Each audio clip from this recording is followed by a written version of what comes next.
pour être un être humain en droit, il faut bénéficier de 3 intégrités. Je veux dire 3 dimensions qui en droit doivent être reconnues juridiquement pour que l'on soit reconnu comme étant un être humain, une personne humaine en droit. L'intégrité physique, je veux dire, un être humain est composé d'un physique. Et ce physique, l'idée d'intégrité, ça veut dire qu'en fait que c'est sacré, on ne doit pas venir briser l'intégrité, l'unité de ce corps. L'intégrité psychologique ou morale, ça veut dire que psychologiquement, on ne doit pas venir en fait et jouer dans la tête de l'autre pour le désorganiser, pour l'aliéner mentalement et pour le traumatiser. Et donc, tout être humain a droit à ce bénéfice. Mais ces 2 premières intégrités ne suffisent pas pour être reconnu en droit comme étant un être humain. Pour être reconnu en droit comme étant un être humain, il y a une 3e intégrité qui est essentielle. C'est l'intégrité inhérente, l'intégrité de la dignité inhérente à la personne humaine. Ça veut dire qu'en fait, pour être un être humain, il faut que cet être qui bénéficie de l'intégrité physique et de l'intégrité psychologique ait une 3e dimension qui est la dignité humaine. Et c'est comme ça que, en fait, on reconnaît en droit un être humain. Je veux dire par là, et je vais illustrer ça ainsi, un animal. Il y a des animaux qui sont protégés. Et si on analyse le droit actuel, on constatera que les animaux peuvent bénéficier, certains animaux peuvent bénéficier du droit à l'intégrité physique et du droit à l'intégrité psychologique. Mais les animaux ne peuvent pas bénéficier du droit à l'intégrité de la dignité humaine, de ce qui est propre à l'humain. Par conséquent, le maître de l'animal, si un voisin vient et brutalise en fait son animal de manière barbare ou autre, eh bien, le maître de l'animal, le propriétaire de l'animal peut tout à fait saisir une juridiction, un tribunal et demander réparation parce que justement l'intégrité physique et psychologique de cet animal ont été brisées.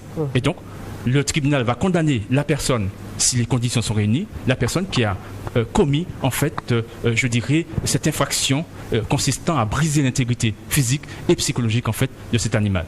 Et donc, cette personne, le propriétaire, reçoit une certaine somme ou autre. Vous voyez, tous les jours, en fait, quasiment, il y a les tribunaux en Martinique, à Fort-de-France, en fait, qui fonctionnent et qui condamnent devant le tribunal correctionnel des gens parce qu'en effet, ils ont été agressés ou ils ont été tués. Et donc, les héritiers viennent et demandent réparation.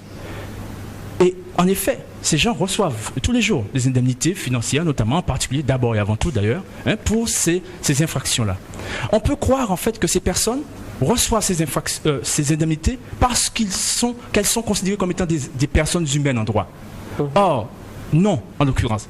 Je veux dire qu'ils reçoivent ces indemnités au titre de l'intégrité physique et de l'intégrité psychologique, et non pas en qualité d'être humain.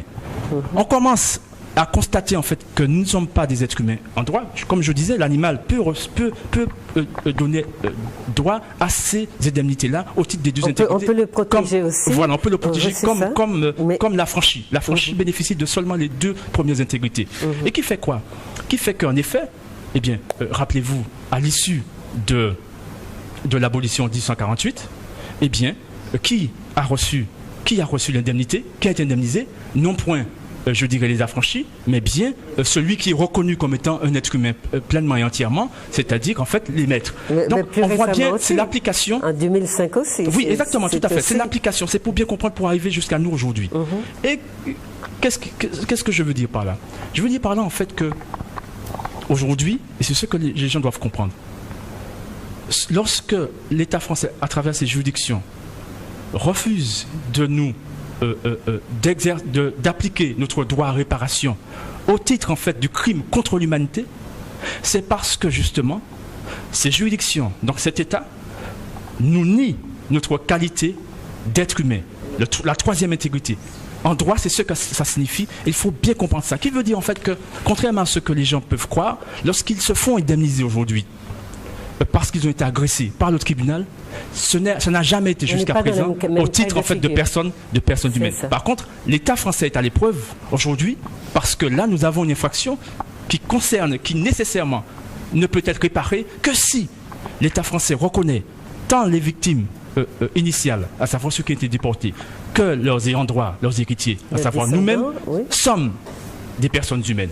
Et en l'occurrence, si nous sommes des personnes humaines, nous devons avoir droit à ces réparations. Comme en fait des Blancs, à l'issue de la Deuxième Guerre mondiale, ont pu bénéficier automatiquement cette Bien réparation à l'issue du crime contre l'humanité. Voilà. Voilà. Simplement parce que ces gens bénéficiaient des trois intégrités. Voilà. Voilà.